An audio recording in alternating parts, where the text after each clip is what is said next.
میں باورچی خانے سے چاول لے کر آئی اور صحن میں بیٹھ کر چننے لگی۔ دھوپ تیز تھی، لیکن میری عادت تھی کہ میں ہمیشہ صحن میں بیٹھ کر کام کرتی تھی، شاید اس لیے کہ اس خالی پن میں کچھ آوازیں اور کچھ باتیں سنائی دیتی تھیں جو میری تنہائی کو کسی حد تک بھر دیتی تھیں۔ چاول چنتے ہوئے میرے کانوں میں بھابھی کی آواز آئی جو اپنی جٹھانی سے کہہ رہی تھی، ارے دیکھو تو زبیدہ کی عمر نکلی جا رہی ہے، 40 سال کی ہو گئی ہے اور ابھی تک کوئی رشتہ نہیں آیا۔ اماں بھی اپنی عمر پوری کر کے چلی گئیں، ہمیں ہی اس کی فکر رہتی ہے، ہم اسے کب تک اپنے دروازے پر بٹھائے رکھیں گے؟ مجھے تو اس بیچاری کے لیے بہت افسوس ہوتا ہے، آج یہ بھی اپنے گھر کی ہوتی، اس کے بھی کچھ بچے ہوتے۔ یہ جملے میرے کانوں میں صاف گونج رہے تھے، لیکن ہمیشہ کی طرح میں نے اپنے چہرے پر ایک ہلکی سی مسکراہٹ سجائی اور سب کو یہ تاثر دینے کی کوشش کی کہ جیسے میں نے کچھ سنا ہی نہ ہو۔ چاول چننے کے بہانے میں اپنے کام میں مگن رہی، جیسے یہ باتیں میرے لیے بالکل غیر اہم ہوں، لیکن حقیقت یہ تھی کہ میرے دل پر ایک بھاری بوجھ آن گرا تھا۔ ان جملوں کی تلخی میری روح کو چیر رہی تھی۔ یہ پہلی بار نہیں تھا کہ ایسی باتیں میرے بارے میں کی گئی تھیں۔ میرے دل میں ایک سوال ہمیشہ گونجتا تھا، کیا میری قسمت میں یہ سناٹے اور یہ بے بسی ہمیشہ کے لیے لکھی جا چکی ہے؟ میرے بھائی جو مجھ سے چھوٹے تھے اپنی زندگیوں میں مصروف ہو چکے تھے، دونوں کے گھر آباد ہو چکے تھے اور اب تو ان کے بچوں کی کلکاریاں بھی گھر بھر دیتی تھیں، لیکن میں ان کی 40 سالہ بہن جو آج بھی کنواری تھی ان کے در پر بیٹھی ہوئی تھی۔ میرے اندر کئی کہانیاں اور کئی خواب دفن ہو چکے تھے۔ میں نے اپنی جوانی کی کتنی بہاریں اپنے ان بھتیجوں اور بھانجوں کی پرورش کرتے گزار دی تھی۔ ان کی چھوٹی چھوٹی خوشیوں کے لیے میں نے اپنے بڑے بڑے خواب قربان کر دیے تھے۔ کبھی دل چاہتا کہ کوئی میرے لیے بھی سوچے، کوئی میرے دل کی بھی سنے، لیکن شاید یہ خواہش پوری ہونا میری قسمت میں نہیں تھا۔ چاول چننے کے دوران میری انگلیاں کام کر رہی تھیں، لیکن ذہن کہیں اور بھٹک رہا تھا۔ میں نے سوچا، کیا واقعی میری زندگی کا مقصد یہی رہ گیا ہے کہ میں دوسروں کی خوشیوں کے لیے اپنی خواہشات کو دفن کر دوں؟ میں اپنے دل کی اس حالت کو کسی پر ظاہر نہیں کرتی تھی، کیونکہ میں جانتی تھی کہ کسی کو کوئی فرق نہیں پڑے گا۔ میری بھابھی کی باتوں نے مجھے مزید سوچنے پر مجبور کر دیا۔ کیا واقعی میری زندگی بس یہی رہ گئی تھی؟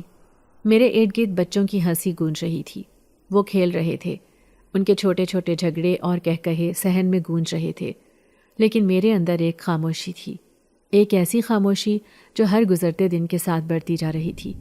مجھے یاد آیا کہ اماں کے ہوتے ہوئے بھی ایسی باتیں ہوتی تھیں، لیکن اماں ہمیشہ میرا دفاع کرتی تھی۔ ان کے جانے کے بعد جیسے کوئی ڈھال ہی نہیں رہی تھی۔ چاول چنتے ہوئے میں نے آسمان کی طرف دیکھا، شاید وہاں کوئی ہے جو میری فریاد سنے، کوئی جو میری خاموش دعاؤں کا جواب دے، لیکن ابھی تک میری زندگی میں ایسا کوئی لمحہ نہیں آیا تھا۔ میری مسکراہٹ جو میں نے دنیا کے لیے سجائی تھی شاید اب ماند پڑ رہی تھی۔ میرا نام زبیدہ ہے اور میرا تعلق ایک متوسط خاندان سے تھا۔ ہم 2 بہنیں تھیں اور 2 بھائی، لیکن میں اس گھر میں سب سے بڑی اولاد تھی اور شاید سب سے بدقسمت بھی۔ میری چھوٹی بہن کی شادی کو بھی کئی سال بیت چکے تھے اور اب اس کی سب سے بڑی بیٹی جوان ہو رہی تھی، اس کے بچے بڑے ہو چکے تھے اور ان کی زندگیاں خوشحال نظر آ رہی تھیں۔ میرے دونوں بھائیوں کے بھی گھر بس چکے تھے، ان کی بیویاں، بچے اور اپنی اپنی دنیا تھی، لیکن میں 40 سالہ زبیدہ آج بھی ایک سوالیہ نشان بن کر ان سب کی زندگیوں کا حصہ تھی۔ یہ سوال نہ صرف میرے دل میں تھا بلکہ اکثر میرے ارد گرد کی باتوں اور لوگوں کے رویوں میں جھلکتا تھا۔ یہ ان دنوں کی بات ہے جب میں محض 16 برس کی تھی اور زندگی کے خواب ابھی آنکھوں میں بسا ہی رہی تھی۔ میری پھپھو جو ہمارے خاندان میں خاصا اثر و رسوخ رکھتی تھیں، جنہوں نے میری خوبصورتی اور نیک مزاجی کو دیکھتے ہوئے میرا رشتہ اپنے بیٹے خالد کے لیے مانگ لیا تھا۔ پھپھو کا بیٹا خالد اس وقت شہر سے باہر طالب علم تھا اور شکل و صورت میں بھی اچھا تھا۔ خاندان کی روایت کے مطابق جب کسی لڑکی کا رشتہ طے پاتا تو فوراً نکاح کر لیا جاتا تھا اور رخصتی کے لیے کچھ مہلت رکھی جاتی تھی تاکہ تیاری کا وقت مل جائے۔ میرے ساتھ بھی یہی ہوا۔ ایک چھوٹی سی تقریب میں سادگی کے ساتھ میرا نکاح خالد سے کر دیا گیا۔ اس دن میرے دل میں خوشیوں کی امیدیں جاگی تھیں، لیکن میری یہ خوشیاں زیادہ دیر قائم نہ رہ سکیں۔ نکاح کے اگلے ہی دن ہمارے خاندان پر قیامت ٹوٹ پڑی۔ میرے پھپھا جو خالد کے والد تھے اچانک دل کا دورہ پڑنے سے انتقال کر گئے۔ پورا خاندان غم میں ڈوب گیا۔ میری خوشی کے چند لمحے ہی دکھ کی گہری چادر میں چھپ گئے تھے۔ جو رشتہ کل خوشی کا باعث تھا وہ آج خاندان میں ایک ناسور بن گیا۔ اس دکھ کے ساتھ ایک اور مصیبت آن کھڑی ہوئی۔ خاندان بھر میں باتیں ہونے لگیں کہ میں منحوس ہوں۔ زبیدہ تو سبز قدم ثابت ہوئی ہے۔ ان باتوں نے میرے دل کو توڑ کر رکھ دیا۔ میں تو ایک معصوم لڑکی تھی، لیکن میرے کردار پر ایسے الزامات لگے جنہیں میں سمجھ نہیں سکتی تھی اور نہ ہی ان کا جواب دے سکتی تھی۔ اس واقعے کے بعد یہ فیصلہ ہوا کہ رخصتی کو 1 سال کے لیے مؤخر کر دیا جائے۔ خالد کی والدہ نے کہا کہ ابھی ان کے گھر میں غم کی فضا ہے اور وہ چاہتی ہیں کہ رخصتی کے لیے مناسب وقت ہو تاکہ کسی کی دل آزاری نہ ہو۔ میری ماں جو ہمیشہ میری حمایت میں تھی، انہوں نے یہ بات تسلیم کر لی کیونکہ وہ نہیں چاہتی تھی کہ مزید کسی قسم کا تنازعہ پیدا ہو۔ میری ماں نے کہا، ہمیں زیادہ تیاری کی ضرورت نہیں ہے، میں نے زبیدہ کے لیے کم عمری سے ہی جہیز بنانا شروع کر دیا تھا۔ میری ماں ایک ذمہ دار خاتون تھیں جو ہمیشہ ہماری ضروریات کا خیال رکھتی تھیں۔ وہ کہتی تھیں کہ لڑکیوں کے جہیز کی تیاری وقت سے پہلے کر لینی چاہیے تاکہ اچانک پریشانی نہ ہو۔ لیکن خالد کی والدہ جو خاندان کی ایک سخت مزاج خاتون تھیں، اس بات پر مطمئن نہ ہوئیں۔ ان کا کہنا تھا کہ انہیں وقت چاہیے تاکہ اپنے گھر کو بھی سنبھال سکے اور رخصتی کی تیاری بھی کر سکیں۔ اس دوران میری زندگی جیسے رک سی گئی تھی۔ نکاح کے بعد میں نے خود کو کسی اور ہی دنیا میں محسوس کرنا شروع کر دیا تھا۔ دل میں ایک عجیب سی بے چینی اور امیدیں جنم لے رہی تھی کہ جلد ہی میں اپنی نئی زندگی کا آغاز کروں گی، لیکن وقت جیسے تھم سا گیا تھا۔ میرے والد جو اسکول ٹیچر تھے اور ایک شریف النفس انسان تھے، وہ اس بات پر فکر مند رہتے تھے کہ کہیں خاندان میں ہونے والی باتیں میرے دل پر گہرا اثر نہ ڈالیں۔ انہوں نے ہمیشہ مجھے سمجھایا کہ زندگی کے فیصلے اللہ کے ہاتھ میں ہیں اور ہمیں صبر کرنا چاہیے، لیکن میرے لیے صبر کرنا اتنا آسان نہیں تھا۔ میرے اندر ایک عجیب کشمکش چل رہی تھی۔ میں سوچتی تھی کہ آخر میں نے کسی کا کیا بگاڑا ہے اور پھر میری زندگی میں یہ مشکلات کیوں آ رہی ہیں۔ میں اکثر اپنی ماں کو دیکھتی جو میری خاطر کئی بار آنسو چھپاتی تھی۔ ان کا دل بھی دکھتا تھا، لیکن وہ میرے سامنے خود کو مضبوط ظاہر کرتی تھیں۔ خالد کے خاندان میں میرے لیے جو نفرت اور بدگمانیاں پیدا ہو چکی تھیں، وہ میری ماں کے لیے بھی باعث شرمندگی تھیں۔ یہ سال میرے لیے زندگی کا سب سے طویل سال ثابت ہوا۔ ہر دن ایک نئے سوال کے ساتھ شروع ہوتا اور ہر رات میرے دل کی چوٹوں کو گہرا کر دیتی۔ میرے دل میں یہ خیال آنے لگا تھا کہ شاید میری قسمت میں خوشی لکھی ہی نہیں گئی۔ کیا واقعی ایسا تھا یا یہ محض وقت کی آزمائش تھی؟ میں نہیں جانتی تھی، لیکن یہ انتظار میری زندگی کے سب سے مشکل دن تھے۔ جب 1 سال مکمل ہوا تو وہ دن بھی آ گیا جس کا میں نے اور میری ماں نے شدت سے انتظار کیا تھا، لیکن قسمت ایک بار پھر ہمیں دھوکہ دے گئی۔ میری پھپھو اور خالد نے ایک روز بتایا کہ وہ عمرے کی نیت سے مکہ مکرمہ جا رہے ہیں۔ یہ خبر سن کر پہلے تو ہمیں خوشی ہوئی کہ وہ لوگ عبادت کے لیے جا رہے ہیں، لیکن جب یہ بات سامنے آئی کہ خالد نے وہاں کا ویزا بھی لگوا لیا ہے اور نوکری کی تلاش میں ہے، تو دل میں عجیب سی بے چینی پیدا ہو گئی۔ میری ماں جو پہلے ہی کئی باتیں برداشت کر چکی تھیں، فوراً پھپھو سے کہنے لگیں، عمرہ ضرور کریں، یہ تو نیکی کا کام ہے، لیکن زبیدہ کی رخصتی کے بعد چلے جائیے گا۔ یہ بات خاندان میں بھی مناسب لگے گی اور ہم سب کو سکون ملے گا۔ لیکن پھپھو نے ماں کی بات کو ٹال دیا۔ وہ کہنے لگیں کہ ان کا جانا ضروری ہے اور واپسی جلد ہو جائے گی، تم فکر نہ کرو، ہم تو صرف عمرے کے لیے جا رہے ہیں اور خالد کا تو ابھی یہاں آنا جانا لگا رہے گا۔ لیکن ان کے لہجے میں کوئی ایسی بات ضرور تھی جو ہماری بے چینی کو بڑھا رہی تھی۔ یہ لوگ جاتے ہوئے ہمیں یہ تسلی دے گئے کہ واپسی کے بعد ہی رخصتی کا معاملہ طے ہوگا۔ پھپھو اور خالد کے جانے کے بعد گھر میں خاموشی چھا گئی۔ وقت گزرتا گیا اور وہ لوگ واپس نہ آئے۔ 4 سال کا طویل عرصہ بیت گیا اور اس دوران ہماری زندگی ایک عجیب کشمکش میں مبتلا رہی۔ خالد اور پھپھو کی طرف سے کوئی واضح جواب نہیں آ رہا تھا اور خاندان میں کئی طرح کی باتیں ہونے لگی تھیں۔ کوئی کہتا یہ لوگ اب واپس نہیں آئیں گے، خالد نے وہاں اپنی زندگی بسا لی ہوگی، تو کوئی تنزن کہتا زبیدہ کی تو زندگی خراب ہو گئی، ان کے نصیب میں یہی لکھا تھا۔ میری ماں جو پہلے ہی ان سب باتوں سے دکھی تھی، اکیلی ان تمام الزامات اور سوالوں کا سامنا کر رہی تھی۔ جب بھی کسی تقریب میں جانا ہوتا، لوگ دبے لفظوں میں پھپھو اور خالد کے رویے پر باتیں کرتے اور ان کا نشانہ ہماری فیملی کو بناتے۔ میری ماں کو یہ سب سننا پڑتا اور میں دیکھتی کہ وہ کتنی بے بسی سے ان سب باتوں کو سہنے کی کوشش کر رہی ہیں۔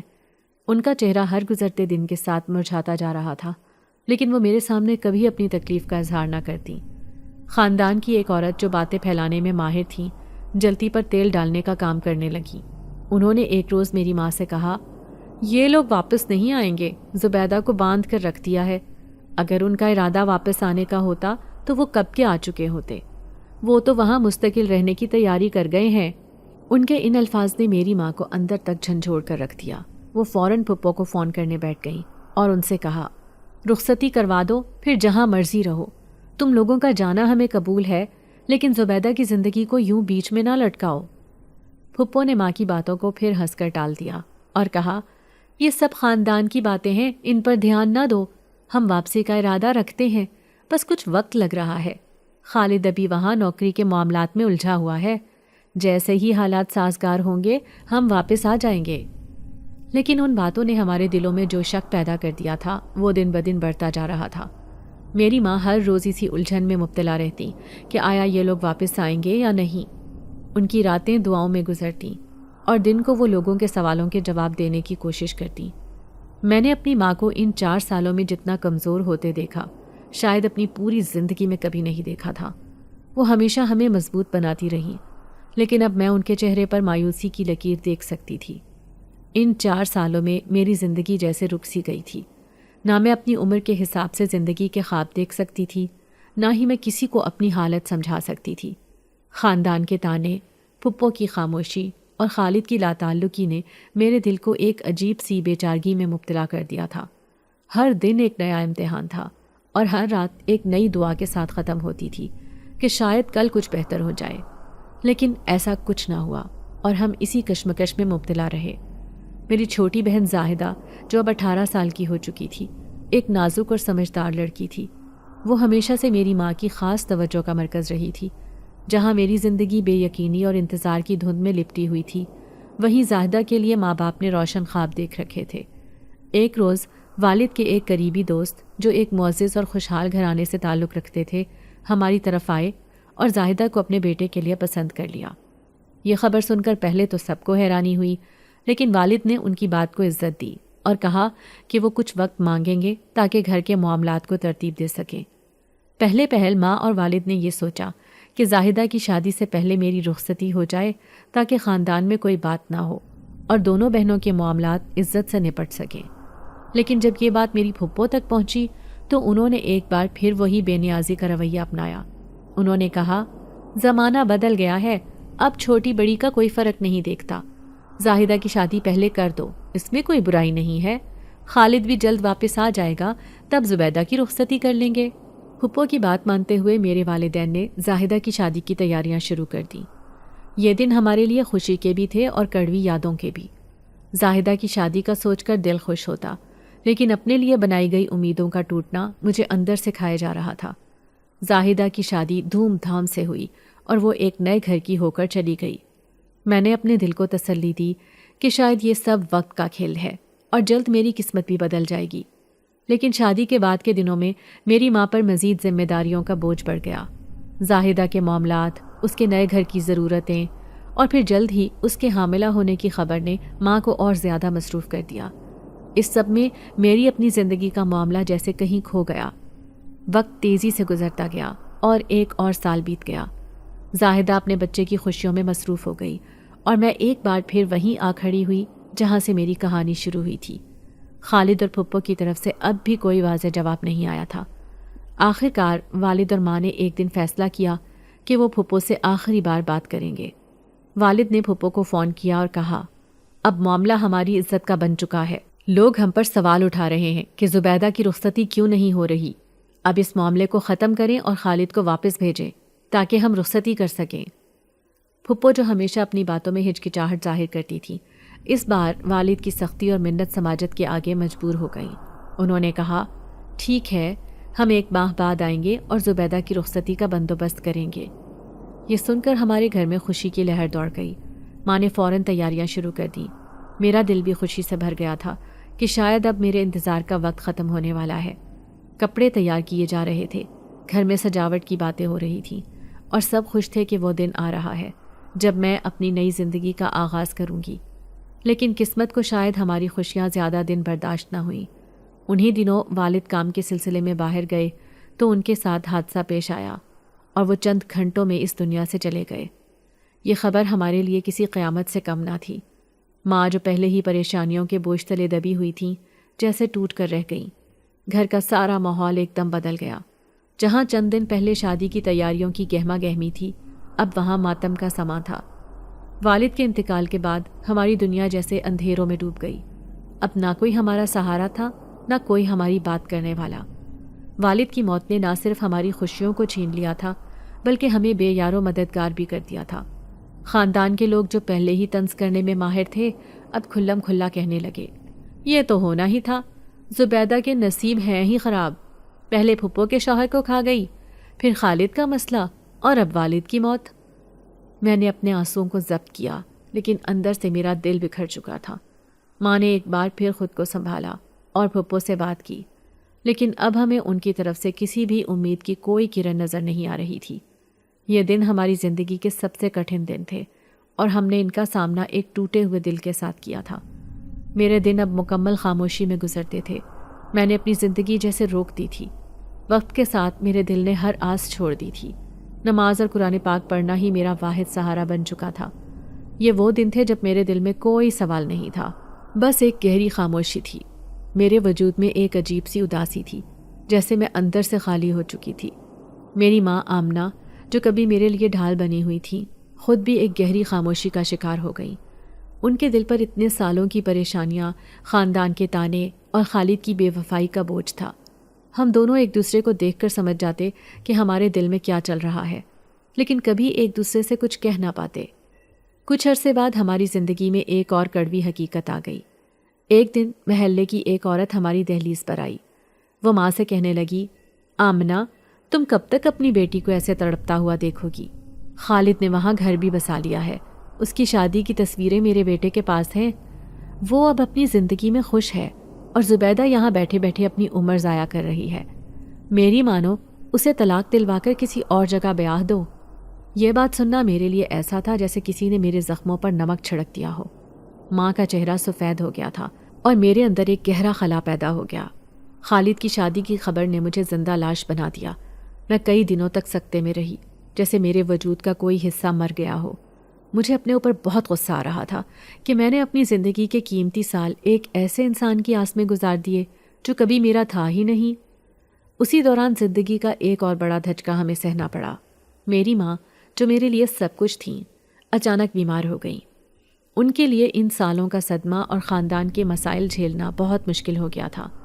کچھ ہی دنوں میں وہ ہمیں چھوڑ کر اس دنیا سے چلی گئیں۔ ماں کے جانے کے بعد تو میری دنیا بالکل اجڑ گئی۔ میں نے خود کو بالکل اکیلا محسوس کیا۔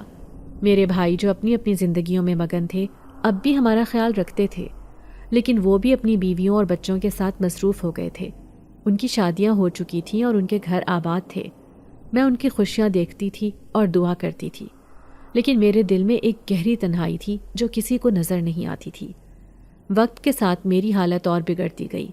میرے بال سفید ہو چکے تھے اور میں عمر کے 40ویں سال میں پہنچ گئی تھی۔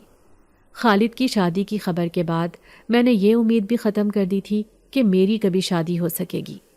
پھر ایک دن، جیسے قسمت نے میرے تمام خوابوں کو دفن کرنے کا فیصلہ کر لیا، خالد نے اپنی شادی کے کئی سال بعد ماں کے انتقال کے دنوں میں طلاق نامہ بھیج دیا۔ طلاق نامہ ہاتھ میں لیتے ہی میری آنکھوں سے بے ساختہ آنسو نکل پڑے۔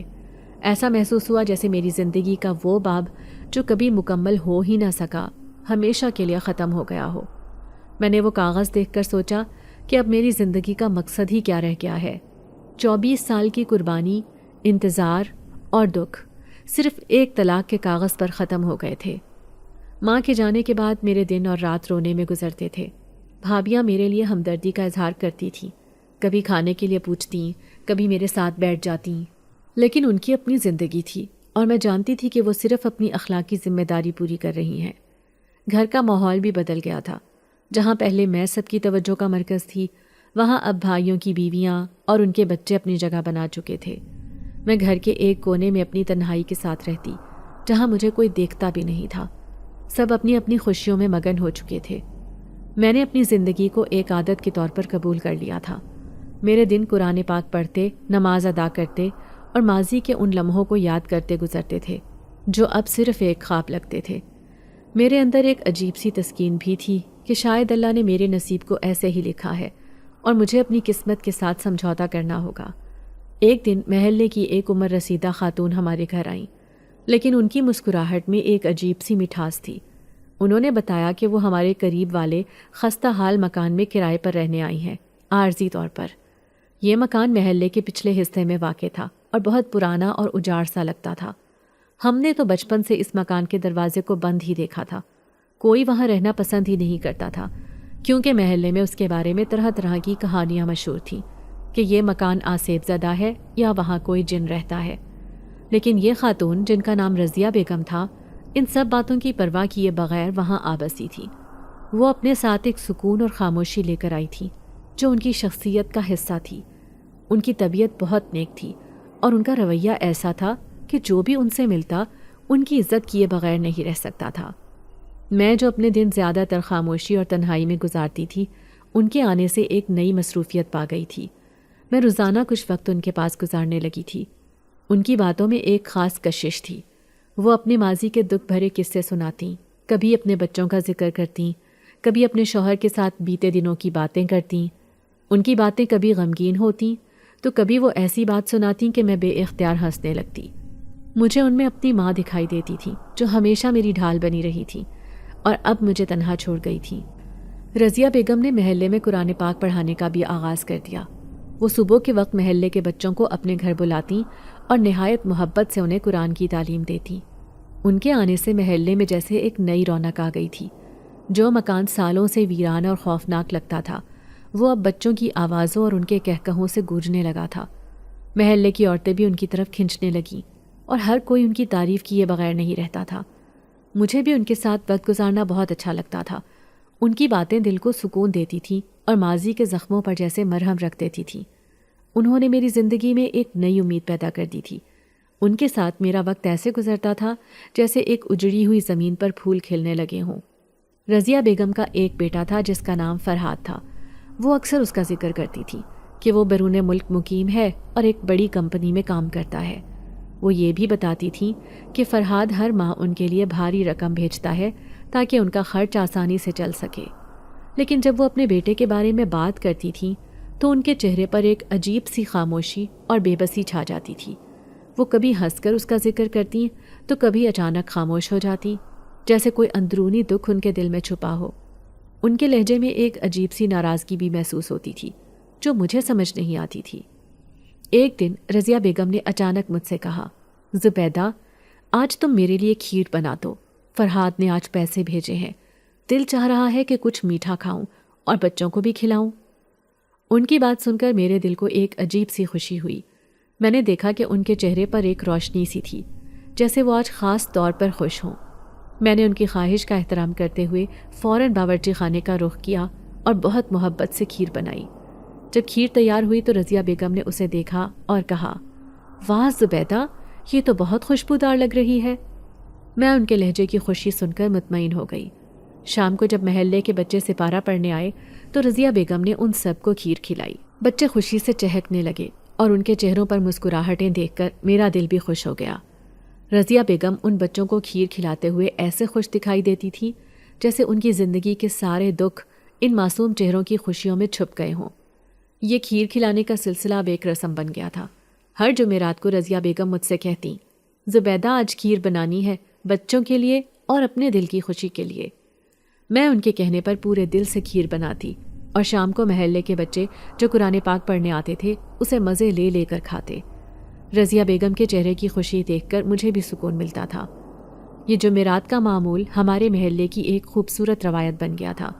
بچے بھی جمعرات کا انتظار کرتے تھے کیونکہ وہ جانتے تھے کہ اس دن ان کے لیے کچھ خاص ہوگا۔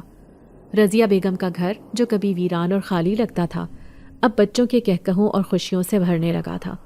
ان کے دل کی تنہائی بھی جیسے ان بچوں کی محبت اور خوشی سے کم ہو گئی تھی۔ لیکن اس سب کے باوجود فرحاد کا ذکر کرتے ہوئے ان کی آنکھوں میں کبھی نہ سمجھ آنے والی چمک اور چھپا ہوا دکھ ہمیشہ موجود رہتا تھا، جیسے وہ اپنے دل میں کوئی راز چھپائے بیٹھی ہوں۔ پھر ایک دن رضیہ بیگم کو ان کے بیٹے فرحاد نے اپنے پاس بلا لیا۔ وہ چلی گئیں تو محلے والوں کو ان کی کمی بہت محسوس ہوئی، خاص طور پر وہ بچے جو ان سے قرآن کی تعلیم لیتے تھے۔ ان کے جانے کے بعد بچوں نے مجھ سے درخواست کی کہ میں انہیں قرآن پڑھایا کروں۔ پہلے تو میں جھجکی، لیکن پھر سوچا کہ اگر یہ نیکی کا کام رضیہ بیگم چھوڑ کر گئی ہیں تو اسے جاری رہنا چاہیے۔ یوں میں نے بچوں کو قرآن پڑھانے کی ذمہ داری سنبھال لی۔ شروع میں مجھے یہ کام کافی مشکل لگا تھا کیونکہ رضیہ بیگم جیسا صبر اور مہارت مجھ میں نہیں تھی، لیکن آہستہ آہستہ بچے مجھ سے مانوس ہونے لگے اور میرے دل میں بھی ان کے لیے ایک خاص جگہ بن گئی۔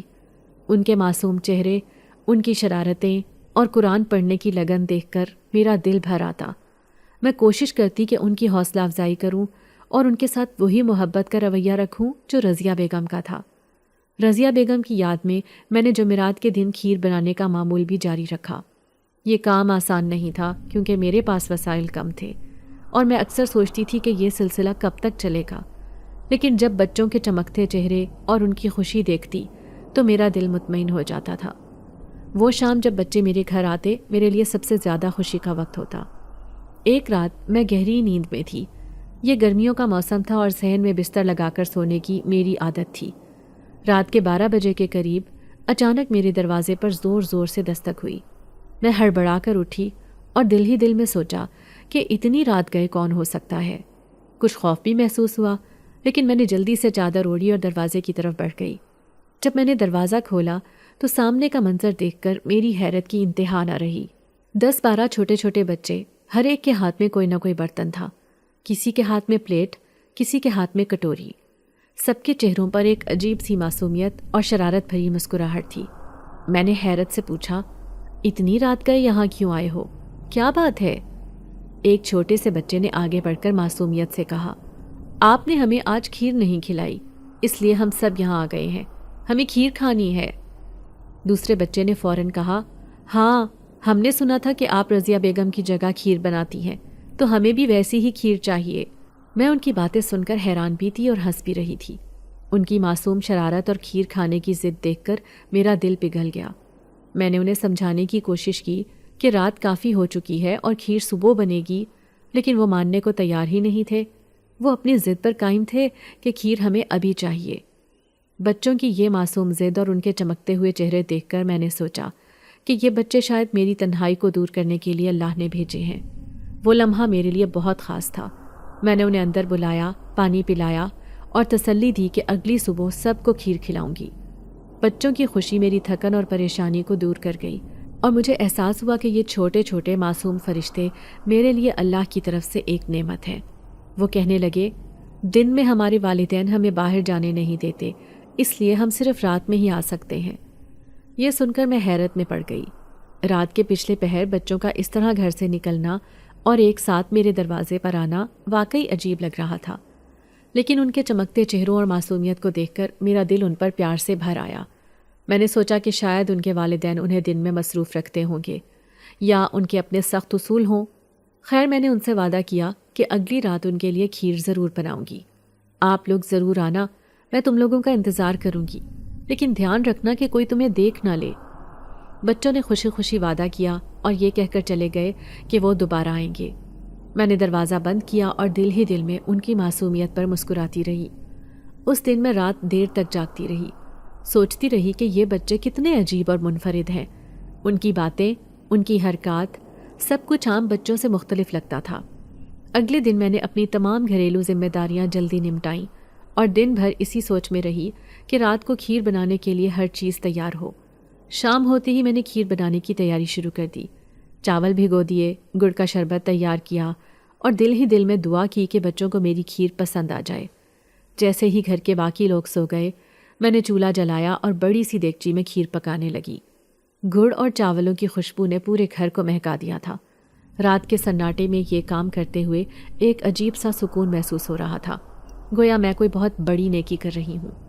کھیر تیار ہونے میں کافی وقت لگا، لیکن مجھے تھکن کا احساس ہی نہیں ہوا۔ بس دل میں ایک ہی خیال تھا کہ ان بچوں کو خوش دیکھوں گی تو میری ساری محنت کا صلہ مل جائے گا۔ جب کھیر تیار ہو گئی تو میں نے دیگچی اتار کر اسے ٹھنڈا ہونے دیا۔ اتنے میں رات کے 12 بجنے کا وقت ہوا۔ میں نے کھیر کے ساتھ چمچ اور چھوٹے برتن بھی تیار رکھ لیے۔ ہر لمحے بچوں کے آنے کا انتظار تھا۔ ٹھیک 1 بجے کے بعد اچانک میرے دروازے پر ہلکی سی دستک ہوئی۔ میرا دل خوشی سے بھر گیا۔ میں نے جلدی سے دروازہ کھولا تو دیکھا کہ باہر بچوں کی ایک پوری فوج کھڑی تھی۔ ان سب کے چہرے خوشی سے دمک رہے تھے۔ ہر بچے کے ہاتھ میں کوئی نہ کوئی برتن تھا اور وہ اتنی ترتیب سے کھڑے تھے کہ گویا کوئی بڑی تقریب ہو رہی ہے۔ آئیے، اندر آئیے، میں نے مسکراتے ہوئے انہیں اندر بلایا۔ سب بچے صحن میں آ کر بیٹھ گئے۔ میں نے جلدی سے چٹائی بچھائی اور کھیر کے پیالے بھر بھر کر ان کے سامنے رکھنے لگی۔ بچوں نے کھیر کھاتے ہوئے عجیب خاموشی اختیار کی ہوئی تھی، لیکن ان کے چمکتے ہوئے چہرے اور خوشی سے جھلکتی آنکھیں سب کچھ بیان کر رہی تھی۔ جب سب بچے کھیر کھا چکے تو وہ مجھے غور سے دیکھنے لگے، جیسے کچھ کہنا چاہتے ہوں۔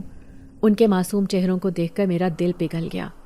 میں نے خود ان سے کہا، میرے لیے ایک دعا کرو، لیکن یہ بات کسی کو بھی مت بتانا۔ ایک بچے نے معصومیت سے پوچھا، کیسی دعا کریں؟ ہمیں بتائیں، ہم سب مل کر دعا کریں گے۔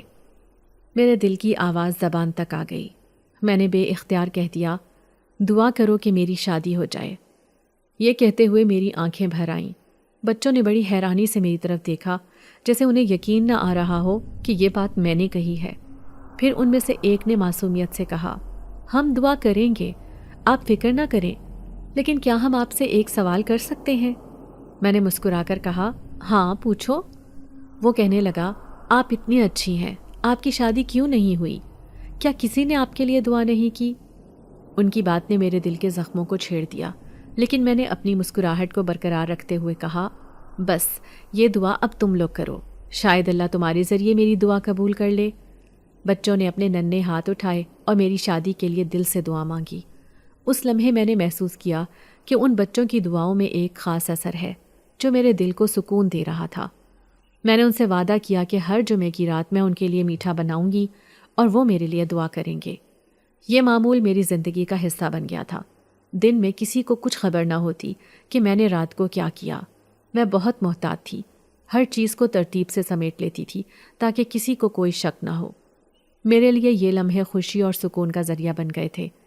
ان بچوں کے معصوم چہرے اور ان کی دعائیں میرے دل کو سکون دیتی تھیں، گویا میری زندگی کے درد ان ننھے ہاتھوں کی دعاؤں سے دھل جاتے تھے۔ کچھ عرصے بعد رضیہ بیگم واپس آ گئیں۔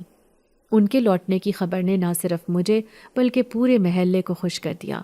وہ سب کے لیے بہت سارے تحفے تحائف لائی تھیں، بچوں کے لیے کھلونے، عورتوں کے لیے کپڑے۔ ان کے دل کے پنہا جذبوں کی گواہی دے رہے تھے۔ ان کے آنے سے محلے کی رونق جیسے واپس آ گئی تھی۔ ایک دن میں ان کے ساتھ بیٹھی باتیں کر رہی تھی۔ ان کی باتوں میں ایک خاص کشش تھی اور میں ان سے دل کی ہر بات شیئر کر لیتی تھی۔ اس دن نہ جانے کیوں میرے دل میں ہلکی سی ہچکچاہٹ کے باوجود میں نے رات میں آنے والے بچوں کا ذکر کر دیا۔ میں نے کہا، رضیہ بیگم، رات کے وقت کچھ عجیب سے بچے میرے دروازے پر آتے ہیں۔ وہ کھیر مانگتے ہیں اور میں انہیں کھلا دیتی ہوں، لیکن یہ بات میں نے کسی اور کو نہیں بتائی، صرف آپ سے شیئر کر رہی ہوں۔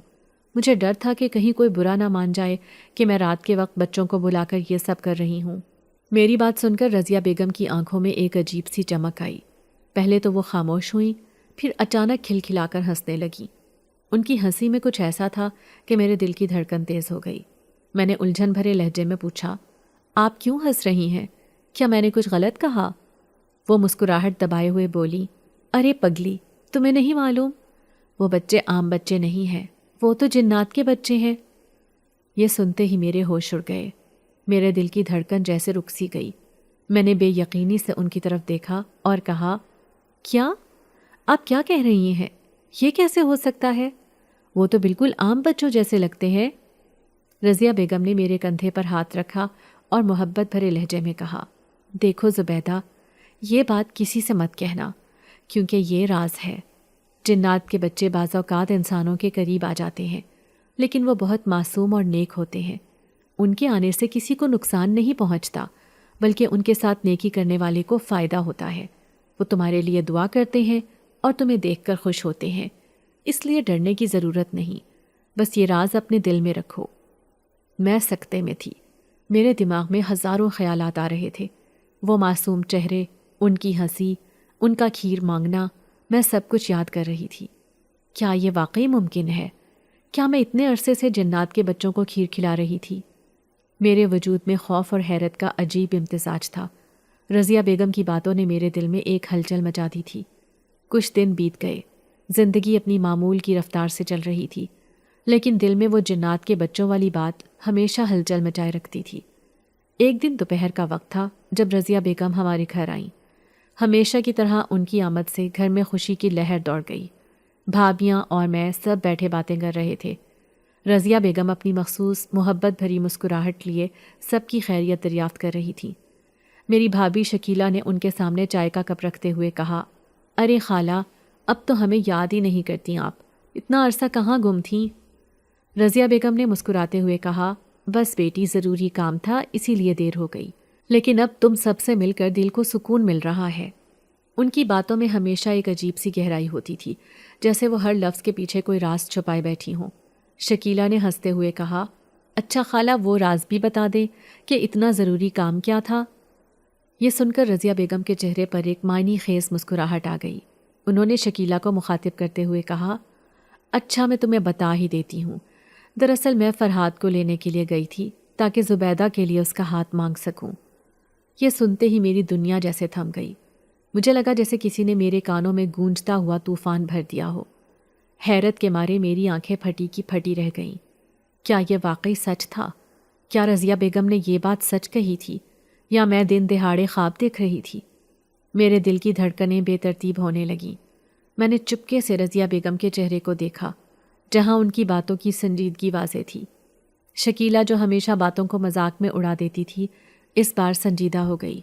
اس نے چونک کر کہا، یہ تو بہت بڑی بات کہہ دی خالہ، کیا واقعی آپ فرحاد بھائی کے لیے زبیدہ کا رشتہ مانگنے آئی ہیں؟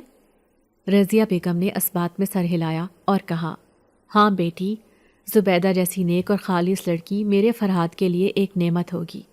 اس جیسی لڑکی کا دل جیتنا آسان نہیں، لیکن مجھے پورا یقین ہے کہ فرحاد اسے خوش رکھے گا۔ میں سکتے میں بیٹھی یہ سب کچھ سن رہی تھی، دل میں خوشی اور الجھن کا عجیب ملاپ تھا۔ کیا واقعی ایسا ہو سکتا ہے؟ میری عمر کے 40 سال جو گزر چکے تھے، کیا ان کے بعد میری زندگی میں ایک نیا موڑ آ سکتا ہے؟ کیا میری دعائیں قبول ہو رہی تھیں؟ تھوڑی دیر بعد فرحاد خود وہاں آ گیا۔ دروازے پر اس کی آمد کے ساتھ ہی جیسے ماحول بدل گیا ہو۔ وہ اندر آیا تو سب نے اسے محبت سے خوش آمدید کہا۔ میں نے نظریں جھکا لی، لیکن دل کی دھڑکنوں کی رفتار بے قابو ہو گئی۔ فرحاد کی عمر تقریباً 45 سال ہوگی، لیکن وہ اپنے سفید چمکتے چہرے، مضبوط قد کاٹھ اور گہری سنہری آنکھوں کے ساتھ کسی جوان کڑیل مرد کی طرح لگ رہا تھا۔ اس کی شخصیت میں ایک ایسا وقار تھا کہ کمرے میں موجود ہر شخص اس کی موجودگی کو محسوس کر سکتا تھا۔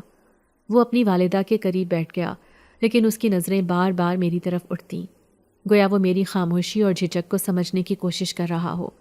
اس کا انداز اتنا دلکش تھا کہ میرا دل بار بار دھڑکنے لگتا۔ وہ کبھی باتوں میں مصروف ہوتا، کبھی نظر بھر کر میری طرف دیکھتا۔ میرے لیے یہ لمحے ایک عجیب خواب کی طرح تھے۔ کیا واقعی یہ سب ہو رہا تھا؟ رضیہ بیگم کی باتیں، فرحاد کی نظریں اور میرے دل کی کیفیت، سب مل کر میرے اندر ایک نیا احساس جگا رہی تھیں۔ رضیہ بیگم نے گہری سانس لیتے ہوئے بات آگے بڑھائی۔ میرے فرحاد کی شادی کو صرف 1 سال ہوا تھا جب اس کی بیوی بچے کی پیدائش کے دوران اللہ کو پیاری ہو گئی۔ وہ دن تھا اور آج کا دن، میرے فرحاد نے تو جیسے زندگی سے ہی روٹھ جانے کا فیصلہ کر لیا تھا۔ وہ ہر چیز سے لاتعلق ہو گیا تھا، اپنے آپ کو کام میں جھونک دیا اور جذباتی طور پر بالکل بند ہو گیا۔ ماں ہونے کے ناطے میں نے 1000 جتن کیے کہ وہ زندگی کی طرف واپس آئے، لیکن اس کے دل پر چھائی اداسی کم ہونے کا نام ہی نہیں لیتی تھی۔ یہ کہتے ہوئے ان کی آنکھوں میں درد صاف جھلک رہا تھا۔ سب گھر والے خاموشی سے ان کی بات سن رہے تھے اور میں تو جیسے ان الفاظ کے سمندر میں ڈوب چکی تھی۔ رضیہ بیگم نے اپنی بات جاری رکھتے ہوئے کہا، پھر ایک دن میں نے اس سے کہا کہ بیٹا، زندگی ایسے نہیں گزرتی، ہر غم کے بعد ایک خوشی بھی آتی ہے۔ لیکن وہ صرف سر جھکا کر خاموش رہتا۔ کئی رشتے آئے، اچھی شکل و صورت والی مالدار گھرانوں سے، لیکن وہ کسی پر بھی رضامند نہ ہوا۔ انہوں نے ایک ہلکی مسکراہٹ کے ساتھ میری طرف دیکھا اور کہا، پھر اللہ نے مجھے زبیدہ کی صورت میں ایک قیمتی ہیرا دکھایا۔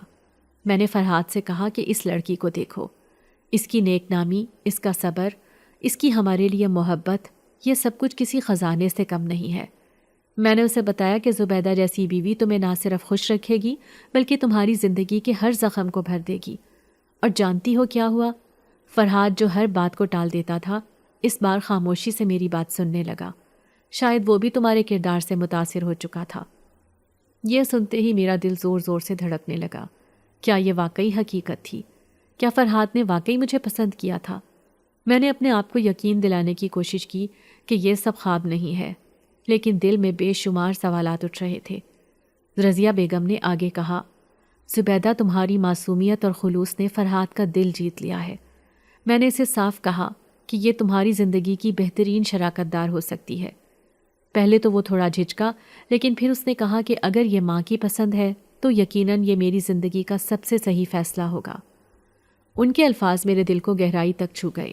ایک طرف میری آنکھوں میں آنسو تھے اور دوسری طرف دل میں امیدوں کی نئی روشنی۔ مجھے یقین نہیں ہو رہا تھا کہ میرا کردار اور میری خاموش محبت کسی کے دل کو اس حد تک متاثر کر سکتی ہے۔ فرحاد جو کہ اپنے ماضی کے غموں میں گم تھا، کیا واقعی میرے ذریعے اپنی زندگی کو ایک نیا آغاز دینے کے لیے تیار تھا؟ جلد ہی میرا اور فرحاد کا نکاح طے پا گیا اور وہ دن آ گیا جب میں رضیہ بیگم کے ساتھ ان کے عالی شان محل نما گھر میں منتقل ہو گئی۔ پہلی بار جب میں اس بڑے چمکتے ہوئے گھر میں داخل ہوئی تو مجھے یقین نہیں آ رہا تھا کہ یہ سب کچھ حقیقت میں ہو رہا تھا۔ یہ وہ زندگی تھی جس کا میں نے کبھی خواب دیکھا تھا، لیکن کبھی یقین نہیں کیا تھا کہ مجھے یہ سب ملے گا۔ فرحاد کا محل جو ایک شاندار عمارت کی صورت میں تیار ہو چکا تھا، واقعی ایک خواب سا محسوس ہوتا تھا۔ گھر کے اندر داخل ہوتے ہی مجھے خوبصورتی کا ایک نیا تصور نظر آیا۔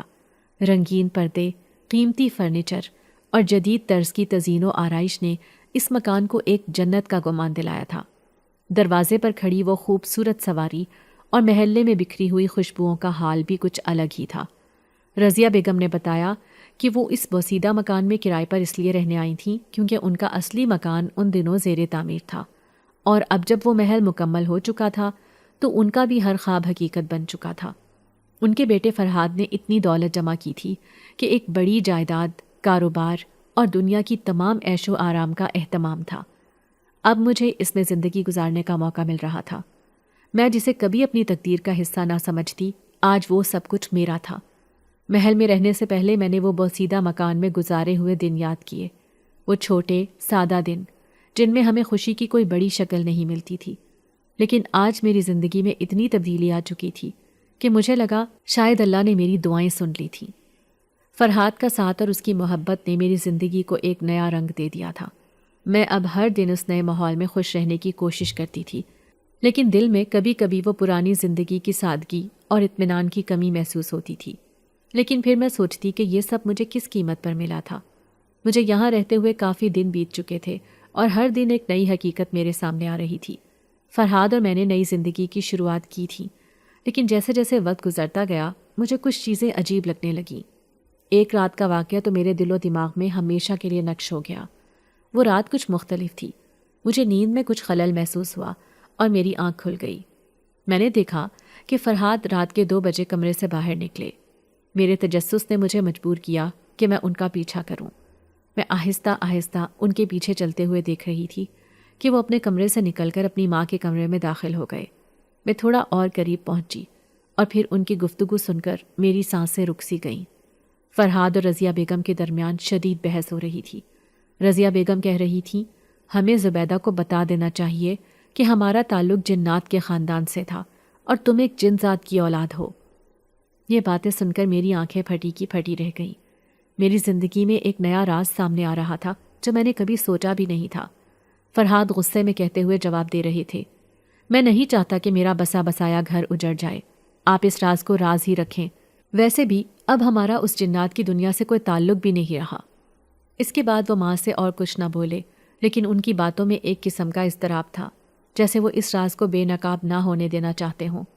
پھر وہ پلٹے اور میرے سامنے آ گئے اور ان کے چہرے کا رنگ فوراً بدل گیا۔ میں جو ابھی تک ان کی باتوں کو سن رہی تھی، فوراً انہیں روک دیا۔ مجھے اس بات پر کوئی اعتراض نہیں ہے، میں آپ کو چھوڑ کر کبھی نہیں جا سکتی۔ میری آواز میں ایک عزم تھا جو میں خود بھی محسوس کر رہی تھی۔ فرحاد اور رضیہ بیگم دونوں میری باتوں پر چپ ہو گئے۔ وہ سمجھ گئے تھے کہ میں ان کے راز کو قبول کرنے کے لیے تیار ہوں۔ ہم سب اس وقت خاموش تھے، لیکن اس خاموشی میں ایک عجیب سا تعلق تھا جو ہمیں ایک دوسرے سے جوڑ رہا تھا۔ میں جان چکی تھی کہ زندگی میں کبھی بھی راز چھپائے نہیں جا سکتے، اور اگر ہم مل جل کر رہیں تو ہمیں ایک دوسرے کو مکمل طور پر قبول کرنا ہوگا۔ یقیناً جنات کے بچوں کی دعا رنگ لائی تھی۔ اب رضیہ بیگم اور میں مل کر ہر جمعرات کو لنگر کا خصوصی اہتمام کرتے تھے، جس میں جنات کے بچے بھی شرکت کرتے تھے، لیکن وہ ہم دونوں کے علاوہ کسی کو دکھائی نہیں دیتے تھے۔